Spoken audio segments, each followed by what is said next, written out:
And she greeted Dad like the perfect Walton family. When they would come home, dinner would be cooked with meat and side dishes, and there would be candy in the shelves. And I just would watch her, and I watched her growing up like she was the mom, or that dream that you have to have a single, not a single home, excuse me, a double parent. She was the mom, or that dream that you have to have a single home, excuse me, a double parent. I'm just checking, making sure the audio and everything is straight. Don't mind me.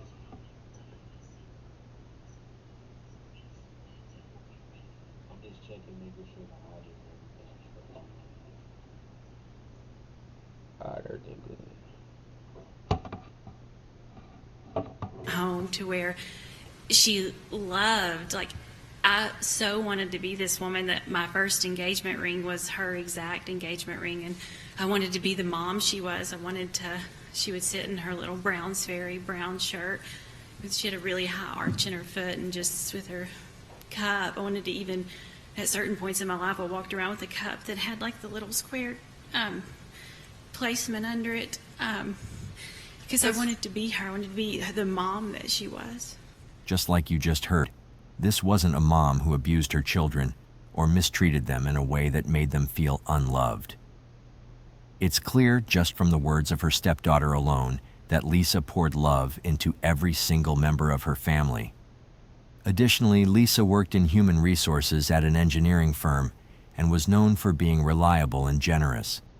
She was the kind of person who, no matter how busy she was, would stop to comfort a stranger in distress.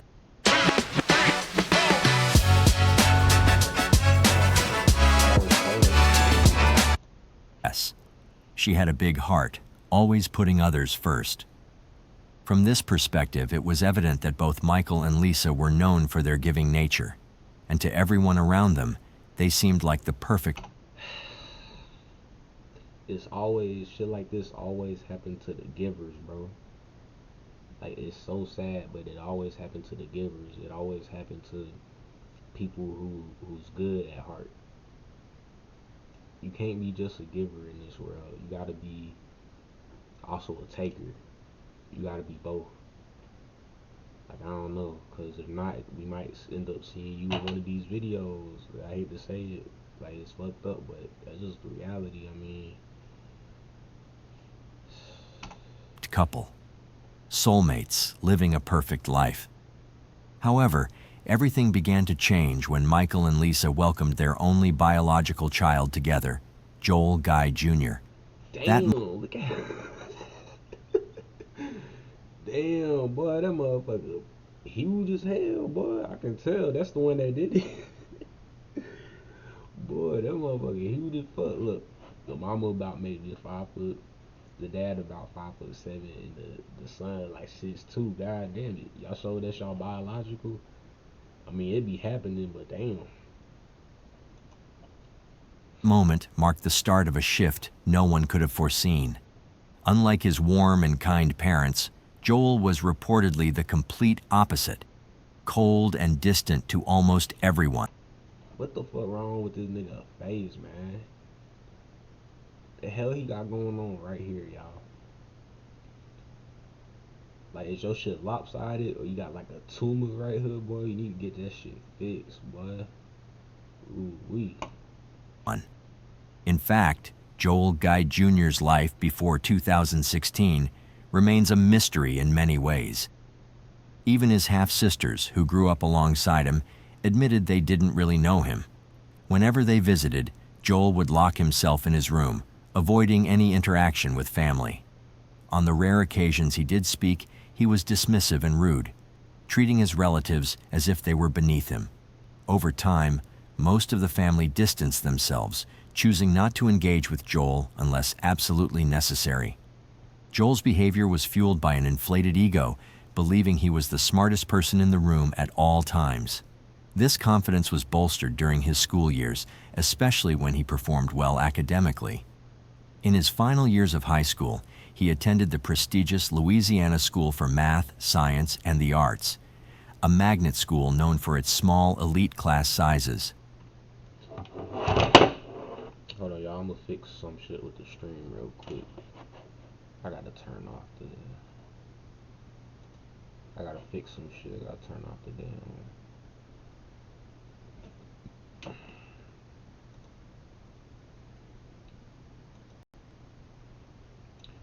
Alright.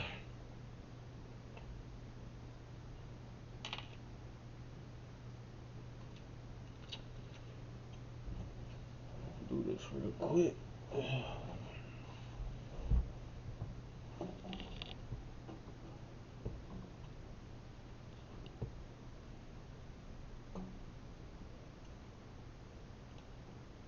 Damn. I don't think I'm able to fix it. Oh well, whatever.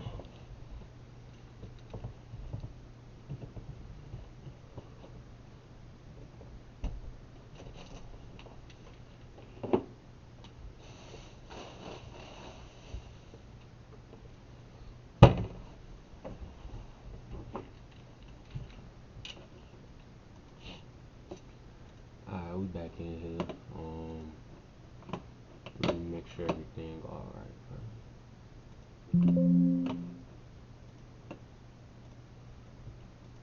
Alright, whatever, bro. Don't get no fuck. Alright. Let's get back to it. Getting accepted into the class of 2006 only reinforced Joel's belief in his superiority. After high school, he enrolled at George Washington University for 1 semester before transferring to Louisiana State University, where he pursued. I'm gonna be honest, y'all. George Washington State University. That sounds like some straight up hood ghetto ass shit. I don't know. To me, that's the first impression of that shit. Let me know what y'all think. Pursued studies to become a plastic surgeon. My boy Tommy. However, Joel never became a. Something, my boy. Appreciate you for sliding. And I told you I was gonna be on the stream and shit. Look at me. I got the whole setup and shit, man. Appreciate you for sliding.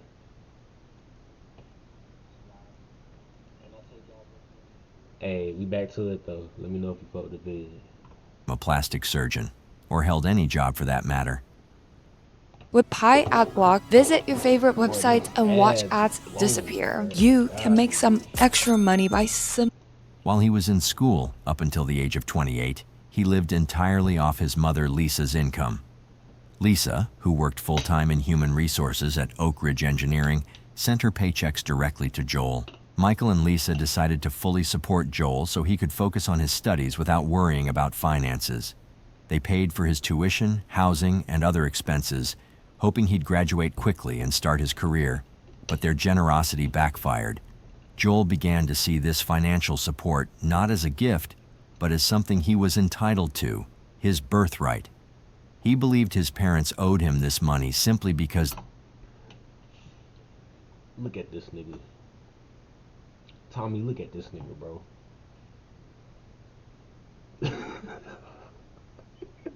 It's not even funny, bro, because he dismembered his parents, bro, for Thanksgiving. That's what he did.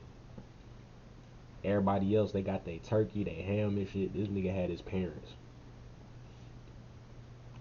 They were his parents. Though he claimed to be working hard toward his goals, Joel was far less focused on school than he led his parents to believe. Living alone in Baton Rouge, he spent his time doing whatever he wanted, completely oblivious to the financial strain he was placing on his family. He didn't understand or care about the sacrifices his parents were making for him. However, in 2016, things began to change. Michael, Joel's father, lost his job and took a hard look at their finances. He realized that he and Lisa could retire if they stopped supporting Joel and sold their family home. Excited for this new chapter, Michael and Lisa shared their plans with their daughters in the family group chat. They explained that they intended to move into Michael's parents' home and stop financially supporting Joel. However, they were nervous about how Joel would react to the news. At 28 years old, Joel had never been financially independent, and his parents worried about what he would do once the financial support stopped. Despite their concerns, Thanksgiving that year seemed like a turning point. For the Guy family, Thanksgiving was always a big deal, a time when everyone gathered at Michael and Lisa's home to celebrate, including their daughters, extended family, and their new families. So just like any other normal family, that year was very joyful for the Guy family. The adults gathered in the garage, enjoying their cigarettes and catching up, while the kids ran around, and the aroma of delicious food filled the house. By the way, I post true crime and new cases here every day. So if that sounds like your kind of thing, please consider subscribing. It helps a lot. Now, at every Thanksgiving, there's always that one person who locks themselves away, avoiding everyone. And in the Guy family, that was always Joel. However, this year was different, shockingly so. For the first time ever, Joel actively engaged with his family. He surprised everyone by playing with his stepsister's kids, children whose names his sisters doubted he even knew before that day. He brought them upstairs to his old room and gifted them toys his parents had lovingly preserved from his childhood. Joel laughed, joked, and even posed for family photos, a rarity that caught everyone off guard. His sudden shift in behavior was so remarkable that his sisters whispered to each other about how he might finally be turning over a new leaf. What made Joel's transformation even more puzzling was its timing. Just weeks earlier, Lisa had told him that she had given her 2 weeks' notice at work.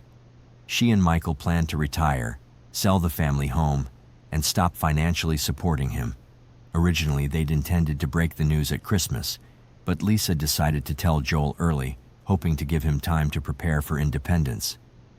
Everyone braced for a meltdown or tantrum, but instead, Joel seemed fine. More than fine, actually. He appeared happier and more social than anyone had ever seen him. His family took this as a positive sign. And that's where they fucked up.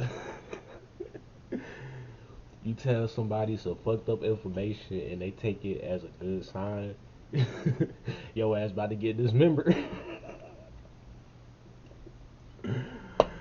Oh man, this shit not even funny. Come on. Maybe this was the wake-up call Joel needed. Perhaps he'd already made peace with the idea of standing on his own 2 feet and was reconnecting with his family as part of a fresh start. One of his sisters even mentioned to Michael that Joel might be trying to repair their relationship. Still, Michael held firm that they wouldn't resume funding his lifestyle, no matter how well he was behaving. Little did they know, Joel's cheerful demeanor masked something far darker. While he was smiling and bonding with his family, he was also laying the groundwork for a chilling plan. That day, Joel brought over 2 large plastic tubs, which he carried into the house without much explanation. They seemed heavy, but no one thought to ask what they contained. What they didn't know was that Joel had spent weeks plotting his parents' murders. Those tubs held the tools he intended to use in his gruesome plan. As it turned out, Joel wasn't handling the loss of his financial lifeline as gracefully as he appeared. When Lisa told him they were cutting him off, not everybody cares about quality. Some people just want crap. If that's you, a spoke post is not for you. Every month, Parents told him Joel didn't. they wasn't gonna support him financially no more. He was like, you know what, everything's fine. Yeah, I'm gonna be all right. But in his head, he was like, oh nah, y'all got me fucked up. So he really was getting ready to go ape shit, man. That shit crazy. See it as a push toward independence. He saw it as a betrayal. He decided to take matters into his own hands, crafting a plan to murder his parents, frame his father for his mother's death, and stage it all as a murder-suicide. In Joel's warped mind, he was a genius, capable of orchestrating the perfect crime. His education and endless hours of watching crime, shows like Law and Order, convinced him that he could pull it off without a hitch. But while Joel once excelled in academics, his arrogance blinded him to his own shortcomings. So, instead of heading back to his apartment like usual, Joel decided to stick around at his parents' house for 2 whole days. At first, Lisa and Michael probably thought it was a nice change. Maybe Joel was feeling sentimental about the family house before they sold it. After all, with Lisa preparing for retirement, they were all gearing up for a big life change, and the idea that Joel might actually want to spend some time with his family seemed like a nice, albeit unexpected gesture. But things took a strange turn. Just 2 weeks before Lisa was set to retire, her co-workers and boss had been planning a celebratory send-off for her. She was well-liked, dependable, and a hard worker who would always communicate if anything was off. So when November 28th came around and Lisa didn't show up for work, Jennifer, her boss, started to worry. It wasn't like Lisa to just vanish without a word, especially since she'd been so involved in the retirement celebration plans. Jennifer tried calling her several times, but there was no answer. Then she reached out to Michael, but he didn't pick up either. That was strange. Lisa and Michael were the kind of people who always made sure to check in, even if something came up. This wasn't adding up, and Jennifer knew it. So after a couple more unanswered calls, Jennifer made the decision to call the non-emergency police line and request a welfare check at the Guy family home. My name is Jennifer Whited, W-H-I-T-E-D. And what company are you with? Jacobs Engineering. And what's a good callback for you guys? It is 865-216-6625. That nigga trembling, he's scared as hell. Okay, what's the employee's name? Lisa Guy, G-U-Y. Her husband's name is Joel, J-O-E-L. Should he be there too? Does he live with her? Yes, he does. Okay. What you mean, like it keeps stopping, like it's pausing and shit? Like, is it pausing like how I'm pausing it like that, or like is the stream stopping?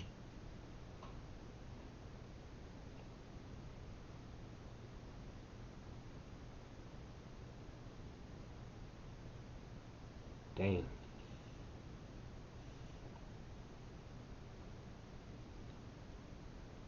I'm gonna keep it going, bro. Shit, let me know if it keep doing it. And they do have a dog named Jake. I think he's a big baby.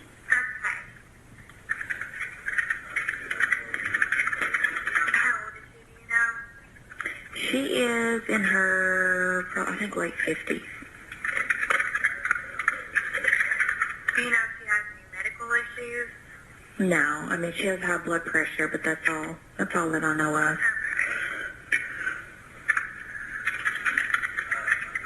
Yeah, I know that their house is for sale, and they are moving, and she is leaving our company, but that's supposed to be Friday, and this definitely isn't like her just not to show up. When the officers first arrived at the house, everything seemed normal, so they didn't think much of it and were about to call it off. But Jennifer, Lisa's boss, wasn't convinced. She had a gut feeling something wasn't right, so she called again. What they uncovered next was something no one could have prepared for. During a thorough check, the officers noticed a few strange things. The house had a "for sale" sign out front, but something seemed off. There was no lockbox on the front door for a realtor's key, and the doorknob didn't look like it had been there long. It didn't even match the door. It had obvious signs of being tampered with, likely with a screwdriver. Not wasting any time, the officers decided to check the back of the house. And that's when things took an even darker turn. The back door was missing its doorknob altogether. One officer peered through the hole where the knob should have been and was immediately hit with a blast of heat from inside the house. But that wasn't the worst part. There was a sharp peered through the hole where the knob should have been and was immediately hit with a blast of heat from inside the house. But that wasn't the worst part. There was a sharp chemical smell hanging in the air.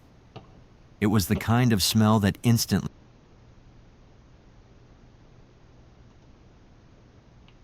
tells you something was seriously wrong. The officer looked closer and saw bottles of bleach scattered across the floor, still unopened. But the clues didn't stop there.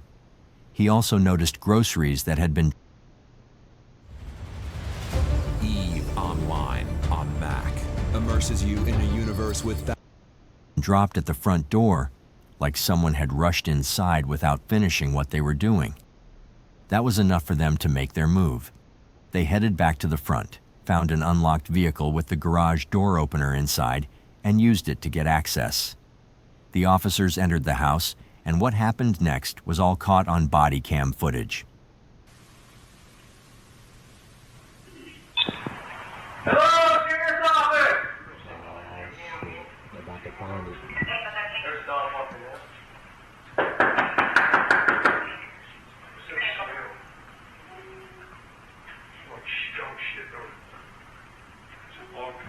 I hear dogs are howling.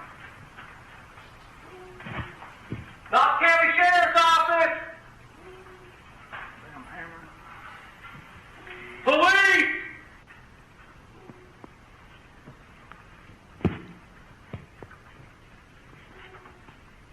Police Department, Sheriff's Office! Damn, phone right there. The pot you saw earlier? Yeah, that was the same one Joel used to boil his mother's head for about a day. It's chilling when you think about it. Investigators... He boiled his mother's head for a day in that pot? Yo, you was an evil son of a bitch, dog. First found a table with the guy's wallets and a sledgehammer on top, followed by another table with long guns.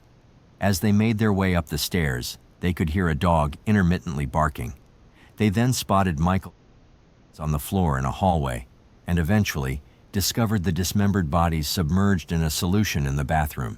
Among the other items found in the home were sewer line cleaner, a bag of baking soda, drain opener, a bottle of muriatic acid, lye, hydrogen peroxide, several bottles of bleach, a spray bottle, gloves, and trash bags. Investigators also came across a note inside an open suitcase which included the name and address of a Louisiana Ace hardware store, as well as a reference to sewer line cleaner.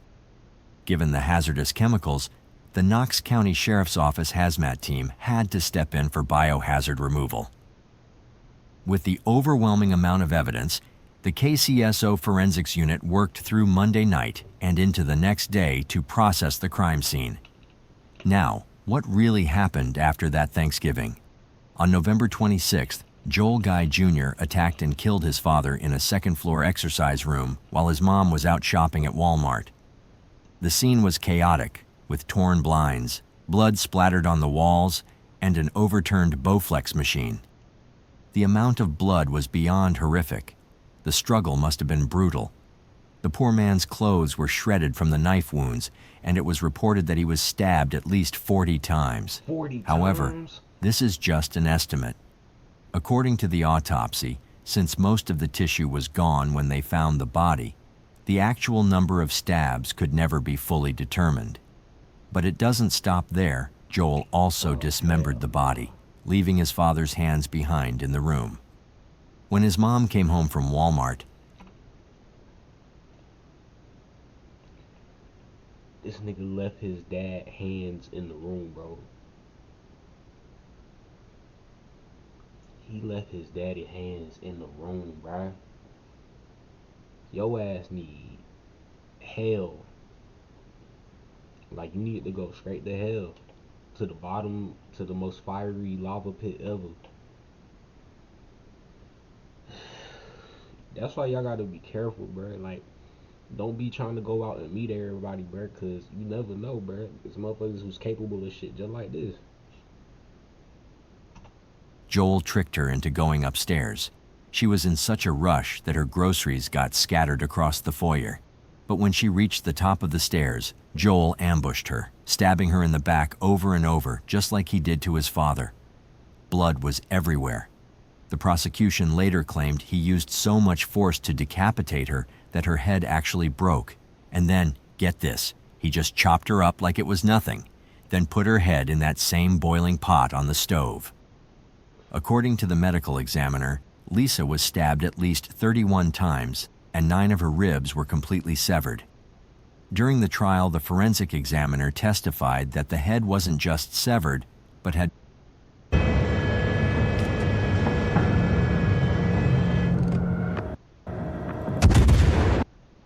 been forcefully broken off.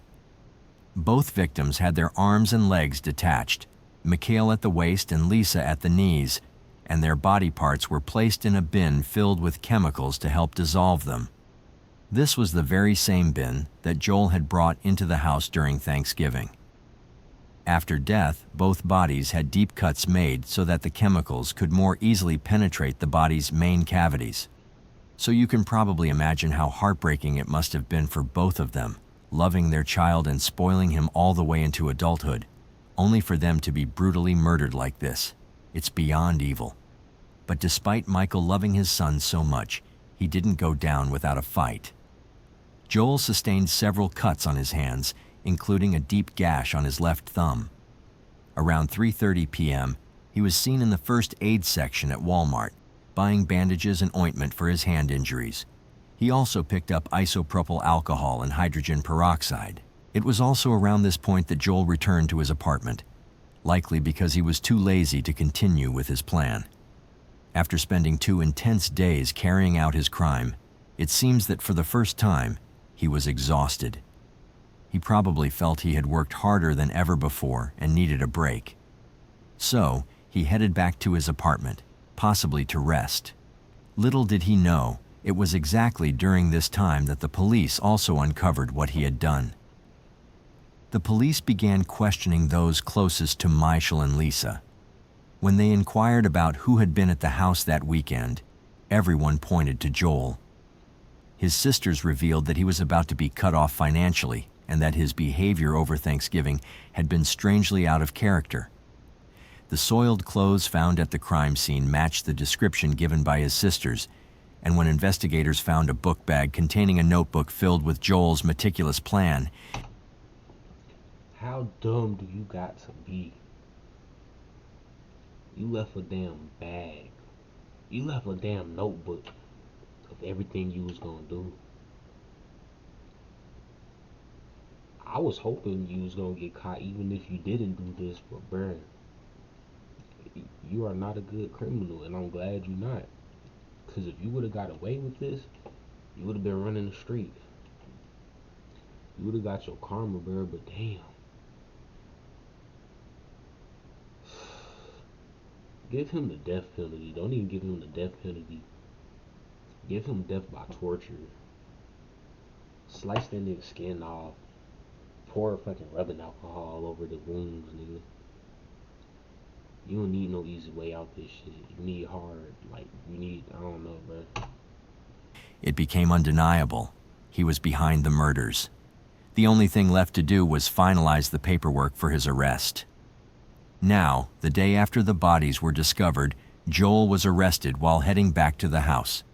In his trunk, police found a KitchenAid meat grinder, a chilling indicator that he wasn't done with the gruesome process yet. But what really exposed Joel's intentions was what he had written in his notebook. I want to read this. Plastic bin for detonation process. Not matter where they're killed. Get rid of bloody spots to prevent time of death. He's not allowed to claim her half of the insurance money. All mine 50. Yo, you really thought that shit was gonna work, brother? You watch way too much TV. You really thought that shit was gonna go like this? Flood the house. Get hollow point bullets. Will be seen with bomb bullets. Just use computer. Check to make sure there are bullets. That's crazy. From the gruesome methods of killing and dismemberment to his strategy for destroying the bodies and erasing forensic evidence, every step was carefully thought out. He planned to grind the bodies, destroy all DNA evidence with bleach and lye, and even set a fire to cover his tracks. He went as far as faking an alibi by scheduling a text message from his mother's phone, attempting to erase any evidence that could point back to him. Get carving knives to make small pieces. Get sledgehammer, crush bones. Bring blender and food grinder, grind meat. Keep going. Get bleach, denature proteins. Get plastic bin for denaturation process. Keep going. Does not matter where they're killed. Just get rid of bloody spots to prevent evidence of time of death. You plant that shit, and now they sitting over there reading you your plans, and you really, bruh, you toe up, fam. I ain't gonna lie, you toe the fuck up. They need to death, like I said, death by torture, bro. Don't let them get an easy way out this shit. Not the mattress or the couches. Get rid of bodies inside house. There and my DNA already there. Joel's motive, driven by a financial incentive, was also clearly outlined in the notebook. He calculated his parents' life insurance policies, assets, and joint property with the intention of inheriting everything. His obsession with money was evident as he described in detail how he would inherit the full value of his money. One of the things students love about culinary school online with the Scopier is the toolkit. Our Mother's assets, including her life insurance, the family homes, and other financial resources. In the weeks leading up to the murder, Joel continued to buy supplies like knives, acid, and plastic bins, keeping the notebook hidden in his backpack alongside his school books. He made sure to pay in cash, thinking he was being smart and inconspicuous. But in reality, Joel's arrogance and sense of entitlement were his downfall. He believed his meticulous preparations would guarantee his success, unaware that he was overlooking the most basic human realities. Joel was so spoiled and out of touch with the real world that even while erasing his tracks, he grew lazy and decided to take a break from his gruesome task. He had no real understanding of the consequences of his actions, thinking he could simply get away with it. But what he failed to factor in was the kindness of his parents and how their disappearance would immediately raise suspicions. Despite the mountain of evidence stacked against him, Joel Guy Jr. still pleaded not guilty, dragging his family through a painful 4-day trial. He knew he couldn't win. It was clear to everyone that he was guilty, but he wasn't trying to win. Instead, he wanted to make his family suffer. By refusing to admit what he'd done, he kept control over them, forcing them to hear every ugly detail of his crime. It was like his final act of revenge, making them live through his cold, calculated cruelty. Even Joel's defense lawyer struggled to defend him. All they could muster was that Joel was a kind man who couldn't possibly commit such a horrific crime. Friendly and happy, in a way Michelle Tyler had never seen him before. Outgoing, friendly, and happy. I got a question for y'all boys, man. Say you got the best lawyer in town, right? You got the best everything, the best whatever. My bad. Say you the lawyer, right? And the person that you trying to protect in the court, they did this same shit. You protecting that even if they give you $10 million? You trying to clear their name? You gonna try to make sure that they free? If it was me, I'll just be like, hey, I ain't gonna lie. This motherfucker did that shit. I don't give a fuck. Niggas can say whatever, bro. You dismembered your parents, and they loved you. They wasn't bad parents, brother. It wasn't like you was getting abused, and you had a good reason of doing it, you know, so you could be free. Nah, bro. They told you they was gonna stop sending you money. They was gonna sell the crib, and just because of that, it caused this.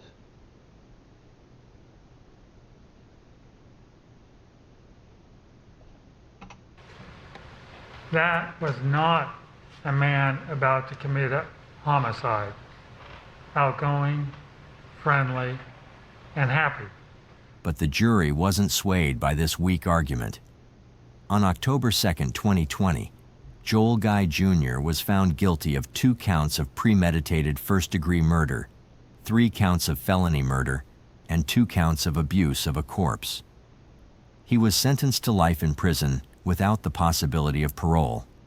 Additionally, his appeal to overturn his conviction was shot down by the Tennessee Court of Criminal Appeals in April 2023. With that, Joel's fate was sealed. He will now spend the rest of his life behind bars at the Northwest Correctional Complex in Tiptonville, Tennessee, where he will forever live with the consequences of the brutal crime he committed. Now, remember when... Nope.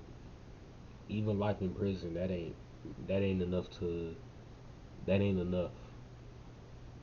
Lifetime torture. You see those eyes right there? That's what that guy needs. That's the only thing. When we first said that not much was known about Joel's past? Well, as the trial went on, a surprising revelation came to light. Joel actually had one and only one friend. People were shocked to find that Joel had a friend he cared so deeply about that he even called him in prison to apologize. That friend's name was Michael McCracken. Have much of a chance of being happy anymore. But you do. You do. Eventually you're going to meet somebody. And you claim that I haven't been an albatross or anything before, but I certainly would be now. In freaking prison. On that basis, I think you should probably just sort of consider me dead. And move on with your life. So, I'm not going to try to initiate any more contact with you beyond. Very little is known about the nature of Joel and Michael's relationship, but it seemed that, at the very least, Joel respected him. The two met when they lived together in their high school dorms, and when Joel went off to study at George Washington University, he left after just one semester and transferred to Louisiana State University, where Michael was going. They ended up living in the same apartment building, and when Michael's roommate moved out, Joel moved back in with him. Some have speculated that their relationship might have been more than just friendship, but that's all we really know about the situation. When Michael was questioned about the case, he stated that he wasn't surprised that Joel had killed his parents. He explained that, over the years, Joel had become increasingly reclusive, spending weeks on end alone in his bedroom to the point where Michael sometimes didn't see him for months at a time. For whatever little comfort it may offer, Joel will spend the rest of his natural-born life in prison, exactly where he belongs. He will forever be remembered, not as the genius he... I'm not even gonna give him the satisfaction of finishing that video. I'm gonna end it right there.